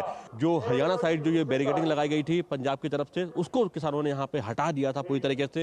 ये पूरी बैरिकेडिंग हट चुकी है और साथ ही जो है अब किसान आज फिर कह रहे हैं कि वो जो है वो दिल्ली की तरफ कूच करेंगे। हालांकि सुरक्षा के चाक चौबंद इंतजाम किए गए हैं। पुलिस के साथ साथ यहाँ पैरामिलिट्री फोर्स के जवान भी जो है वो तैनात किए गए हैं। पुल के दोनों रास्तों पर पुलिस तैनात की गई है, बैरिकेडिंग लगाई गई है, वाटर कैनन जो है वहाँ डिप्लॉय की गई, आंसू गैस वाली जो है गाड़ियाँ वहाँ पर डिप्लॉय की गई है और पुलिस की कोशिश है कि किसी भी तरीके से किसान जो है वो हरियाणा में प्रवेश ना कर पाए और दिल्ली कूच ना कर पाए, क्योंकि हरियाणा पुलिस का कहना है कि अभी संसद का सत्र चल रहा है और दिल्ली पुलिस ने अभी तक लिखित परमिशन जो है वो किसानों को नहीं दी है, इसलिए किसानों को आगे बढ़ने नहीं दिया जा सकता। कैमरामैन सुमित धीमान के साथ Ajit Dwivedi, DD news, Shambhu border, Punjab. और यहाँ रुकेंगे एक छोटे से ब्रेक के लिए। आप कहीं मत जाइएगा, जल्द हाजिर होंगे। खुद को बादाम रोगन के साथ जो आपको संवारे, निखारे और नरिश करे, चमके चमके त्वचा में समाए, हाइड्रेट करे, हर उम्र की त्वचा का पोषण करे। MDH बादाम रोगन, नेचुरल, टेंडर, प्योर। जब धरती चीर कर निकलता है लोहे का पत्थर और मिलता है मोंगिया के जोश से, फिर तपता है, पिघलता है और बनता है फौलाद। अब होता है सरिया सारी खूबियों के साथ। मोंगिया स्टील, मजबूत देश का मजबूत सरिया। डॉक्टर दादू, ये प्रीमियम क्या होता है? बेटा प्रीमियम मतलब समझ लो पेट्रोल। जब तक कार में पेट्रोल है तब तक कार चलेगी, पेट्रोल खत्म कार स्टॉप। पर पापा इस बार पेट्रोल खत्म होने पर भी कार चलती रहेगी। वो कैसे? LIC के जीवन लाभ में प्रीमियम पेमेंट हो जाए स्टॉप, पर पॉलिसी के फायदे चलते रहते हैं। मतलब अब लाइफ की गाड़ी चलेगी नॉन स्टॉप। LIC हर पल आपके साथ। Market access, resources, infrastructure, skills. Rajasthan has it all. With the vision of PM Narendra Modi and CM Bhajanlal Sharma, explore endless opportunities at the Rising Rajasthan Global Investment Summit. Register today. अब आया असली स्वाद। अब आया स्वाद। जब स्वाद के पड़े हो लाले तो MDH का चंकी चाट मसाला डालें। MDH का चंकी चाट मसाला। MDH। स्वागत है आपका ब्रेक के बाद। और इंडी गठबंधन में लगातार एक के बाद एक मतभेद उभर कर सामने आ रहे हैं। अब पश्चिम बंगाल की मुख्यमंत्री ममता बनर्जी द्वारा इंडी गठबंधन का नेतृत्व करने की इच्छा जताई जाने के पर घमासान मच गया है। इंडी गठबंधन के विभिन्न घटक दलों ने ममता बनर्जी के बयान पर प्रतिक्रियाएं दी हैं। कांग्रेस ने कहा है कि विपक्षी गठबंधन के नेतृत्व के फैसले सार्वजनिक घोषणाओं के बजाय सभी सदस्य दलों द्वारा सामूहिक रूप से लिए जाएंगे। वहीं अब समाजवादी पार्टी के नेता रामगोपाल यादव ने राहुल गांधी की भूमिका पर सवाल उठाए हैं। रामगोपाल यादव ने कहा कि राहुल गांधी अब इंडी गठबंधन के नेता नहीं हैं। कांग्रेस कहीं अच्छा प्रदर्शन नहीं कर पाई है, चाहे वो लोकसभा का चुनाव हो या फिर विधानसभा के चुनाव हो। नहीं, राहुल गांधी तो अब भी इंडिया गठबंधन के नेता नहीं। राजनीति में कोई साधु संत तो बन के आते नहीं, सब पद चाहते हैं, चाहे लोकसभा का चुनाव हो चाहे विधानसभा के चुनाव हो। कांग्रेस ने कहीं अच्छा परफॉर्म कर नहीं पाया। कहीं अगर लोकसभा के चुनाव में इनकी सरकार है, हिमाचल प्रदेश में 4 की 4 सीटें हार गई। इनकी सरकार तेलंगाना और कर्नाटक में है, वहाँ भी आधी सीटें हार गए। नई दिल्ली स्थित भारत मंडपम में अष्टलक्ष्मी महोत्सव अपनी सांस्कृतिक और विकासात्मक प्रदर्शनियों से सभी का ध्यान आकर्षित कर रही है। उत्तर पूर्वी राज्यों के मंडपों में वहां के उत्पादों और खान पान की प्रदर्शनियां इस आयोजन का एक प्रमुख आकर्षण है। युवाओं के साथ ही ये निवेशकों को भी आकर्षित कर रही है। नई दिल्ली के भारत मंडपम में चल रहे अष्टलक्ष्मी महोत्सव काफी आगंतुकों को आकर्षित कर रहा है, जो उत्तर पूर्व भारत की जीवंत संस्कृति को जानने और समझने के लिए उत्सुक हैं। प्रदर्शनी उत्तर पूर्व की समृद्ध सांस्कृतिक विविधता का प्रतिनिधित्व करती है। इसके माध्यम से न सिर्फ लोगों में उत्तर पूर्व की संस्कृति के प्रति जागरूकता बढ़ी है, बल्कि निवेशकों को भी आकर्षित कर रही है। ये 3 दिनों का अष्टलक्ष्मी महोत्सव है। इसमें हम 8 राज्यों की जो हमारी विविधताएं हैं उनको हम प्रदर्शित कर रहे हैं, चाहे वो वहाँ के पर्यटन की संभावनाओं के बारे में हो, चाहे वहाँ की सांस्कृतिक विरासत के बारे में हो, चाहे वहाँ पर जीआई के उत्पाद जो हैं उनके बारे में हो, वहाँ पर हमारी निवेश की क्या संभावनाएं हैं, बायोसेलर मीट के माध्यम से कैसे इसको हम और बढ़ावा दे सकते हैं, इन सभी चीज़ों को हम यहाँ कर रहे हैं। बारीकी से तैयार किए गए बांस के उत्पाद और जीवंत मनके के आभूषणों से लेकर शानदार रेशमी कपड़ों तक हर काउंटर पूर्वोत्तर राज्यों की अनूठी विरासत की झलक प्रस्तुत करता है। अष्टलक्ष्मी महोत्सव इनके उत्पाद तैयार करने वाले कारीगरों को भी अपना कौशल दिखाने का मंच भी प्रदान कर रहा है। युवा उद्यमी और स्टार्टअप्स पूर्वोत्तर भारत की संस्कृति और शिल्प कौशल का सर्वश्रेष्ठ प्रदर्शन कर रहे हैं। यहाँ पे जितना भी है हैंड क्राफ्टेड ज्वेलरी है, टोटली हैंड क्राफ्टेड है ये। और तो ये ज्वेलरी जो हमारा ट्रेडिशनल अपने कल्चर के रिलेटेड है, तो इसी को मैं लेके आई हूँ। और यहाँ पे not only the traditional designs but fusion भी है यहाँ पर। मैं जो बना रहा हूँ सर, ये मेरा मनपा टाइप का ट्रेडिशनल शू है सर। जो भी ये है ट्रेडिशनल शू है, ये शादी उदी में पहना करता है। इसको बनाना डेमोन्स्ट्रेशन के लिए आया था। और ये जो है केप है सर, जो मनपा जनजाति लोग पहना करता है शादी उदी में ओकेजन में। और ये वाला केप तो सर नॉर्मली पूरा तवांग लोग यूज करता है। ये बारिश में भी अच्छा है और ये बर्फ में भी अच्छा है। और ये याक का हेयर से बना हुआ है। अष्टलक्ष्मी महोत्सव सिर्फ एक प्रदर्शनी नहीं है, यह पूर्वोत्तर की समृद्ध कला का उत्सव है और भारत की सांस्कृतिक और आर्थिक प्रगति में इस क्षेत्र की अभिन्न भूमिका का प्रमाण है। Chandrashekhar, TT news. और रक्षा मंत्री राजनाथ सिंह आज से रूस के 3 दिवसीय आधिकारिक दौरे पर रहेंगे। रूस में राजनाथ सिंह अपने समकक्ष एंड्री बेलोसोव के साथ भारत रूस अंतर सैन्य और सैन्य तकनीकी सहयोग पर सरकारी आयोग की 21वीं बैठक की सह अध्यक्षता करेंगे। ये बैठक 10 दिसंबर को मॉस्को में होने जा रही है। इस बैठक में सैन्य, औद्योगिक सहयोग और रक्षा के क्षेत्र में दोनों देशों के बीच बहुआयामी संबंधों की समीक्षा की जाएगी। इसके साथ ही आपसी हित के समसामयिक क्षेत्रीय और वैश्विक मुद्दों पर भी चर्चा होगी। इसके साथ ही रक्षा मंत्री भारतीय नौसेना के नवीनतम multi role stealth guided missile frigate INS Tushil को कलिनिनग्राद स्थित यंत्र शिपयार्ड से सोमवार को नौसेना में शामिल करेंगे। इस समारोह में नौसेना प्रमुख एडमिरल दिनेश के त्रिपाठी भी मौजूद रहेंगे। इसके अलावा रक्षा मंत्री द्वितीय विश्व युद्ध के दौरान मारे गए सोवियत सैनिकों के सम्मान में मॉस्को में अज्ञात सैनिकों के मकबरे पर श्रद्धांजलि अर्पित करेंगे। रक्षा मंत्री भारतीय समुदाय के सदस्यों के साथ बातचीत भी करेंगे। और खबर सीरिया से, जहां विद्रोही बलों को बड़ी कामयाबी मिली है। विद्रोहियों ने घोषणा की है कि उनके द्वारा दमिश्क पर किए गए हमले के कारण दमिश्क पर उनका कब्जा हो गया है और राष्ट्रपति बशर अल असद देश छोड़कर भाग गए हैं। इसके साथ ही सीरिया में 5 दशकों के बाथ शासन का अंत हो गया है। सीरिया के निवासी दमिश्क की सड़कों पर खुशी से झूमते हुए नजर आए। बता दें कि राष्ट्रपति असद तब भागे हैं जब पिछले 2 सप्ताह से इस्लामवादी हयात तहरीर अल शाम समूह ने असद के खिलाफ कार्रवाई तेज कर दी थी। वहीं सीरिया के प्रधानमंत्री मोहम्मद अल जलाली ने आज कहा कि वो लोगों द्वारा चुने गए किसी भी नेतृत्व के साथ सहयोग करने के लिए तैयार हैं।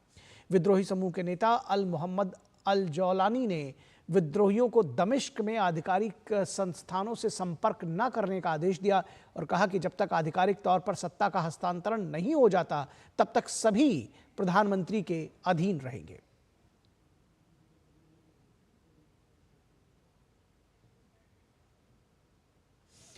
और दक्षिण कोरिया के राष्ट्रपति यून योल महाभियोग से बच गए हैं। उनकी पार्टी के सांसदों ने संसद के बाहर जबरदस्त विरोध प्रदर्शन के बावजूद वोटिंग में हिस्सा नहीं लिया। विपक्षी दलों ने महाभियोग का प्रस्ताव रखा था, जिसका सत्तारूढ़ पीपल पावर पार्टी ने बहिष्कार किया, जिसके कारण प्रस्ताव 2/3 बहुमत तक न मिलने से गिर गया। 300 सदस्यों वाली संसद में प्रस्ताव को 195 सदस्यों का समर्थन मिला, जबकि प्रस्ताव के पारित होने के लिए 200 सदस्यों का समर्थन चाहिए था। यूएन की पार्टी के 3 सदस्यों ने भी प्रस्ताव के समर्थन में मतदान किया। महाभियोग प्रस्ताव के पक्ष में मतदान न करने के लिए नागरिकों ने सत्तारूढ़ दल की कड़ी निंदा की है। विपक्षी दलों का कहना है कि वो राष्ट्रपति यून सुक येओल के खिलाफ 11 दिसंबर को एक नया महाभियोग विधेयक पेश करेंगे, जिसका मतदान 14 दिसंबर को होगा। बता दें कि यूएन ने मंगलवार को मार्शल लॉ लगाकर देश और दुनिया को चौंका दिया था। हालांकि 6 घंटे के बाद ही उन्होंने अपना यह फैसला पलट दिया था और बाद में इसके लिए माफी भी मांगी थी। और दक्षिण कोरिया में पूर्व रक्षा मंत्री किम योंग ह्यून को गिरफ्तार कर लिया गया है। किम योंग ह्यून को मार्शल लॉ की घोषणा में उनकी भूमिका के कारण गिरफ्तार किया गया है। दक्षिण कोरिया में हाल ही में कुछ समय के लिए मार्शल लॉ लागू करने के बाद किम ने पहले ही इस्तीफा दे दिया था। हालांकि राष्ट्रपति को कुछ ही घंटों बाद आदेश वापस लेना पड़ा था। और खबर क्रिकेट के मैदान से, ऑस्ट्रेलिया ने एडिलेड टेस्ट में भारत को 10 विकेट से हरा दिया है। मेजबान टीम ऑस्ट्रेलिया ने दूसरी पारी में 19 रन के लक्ष्य को बिना विकेट गंवाए हासिल कर लिया। 5 मैचों की बॉर्डर गावस्कर ट्रॉफी में दोनों टीमें अब 1-1 की बराबरी पर पहुंच गई हैं। भारत ने पर्थ टेस्ट मैच 295 रनों से जीता था। सीरीज का तीसरा मुकाबला 14 दिसंबर से ब्रिस्बेन के गावा मैदान पर खेला जाएगा। शतरंज की बात करें तो विश्व शतरंज चैंपियनशिप में डी गुकेश और डिंग लिरेन के बीच आज 11वें दौर का मुकाबला खेला जाएगा। सिंगापुर में चल रही विश्व शतरंज चैंपियनशिप में 11वें राउंड का खेल भारतीय समय के अनुसार आज दोपहर 2:30 बजे शुरू होगा। कल दोनों खिलाड़ियों के बीच 10वें दौर की बाजी ड्रॉ रही। कल लगातार 7वीं बाजी ड्रॉ रही। इसके साथ ही दोनों खिलाड़ियों के 5-5 अंक हैं। जो भी खिलाड़ी पहले 7.5 अंक बनाएगा वो चैंपियनशिप जीत जाएगा। इस तरह से वे चैंपियन बनने से अब केवल 2.5 अंक पीछे हैं। इस $25 लाख के इनामी प्रतियोगिता वाली अब इस प्रतियोगिता में केवल 4 दौर की बाजी खेलनी बाकी रह गई है। अगर 14 दौर के मुकाबले के बाद भी मुकाबला बराबरी पर रहता है तो विजेता का निर्धारण करने के लिए टाइम कंट्रोल के आधार पर मैच खेला जाएगा। चीन के 32 वर्षीय लिरेन ने शुरुआती मैच जीता था, जबकि भारत के 18 वर्षीय ग्रैंडमास्टर गुकेश तीसरे मैच में विजयी रहे थे।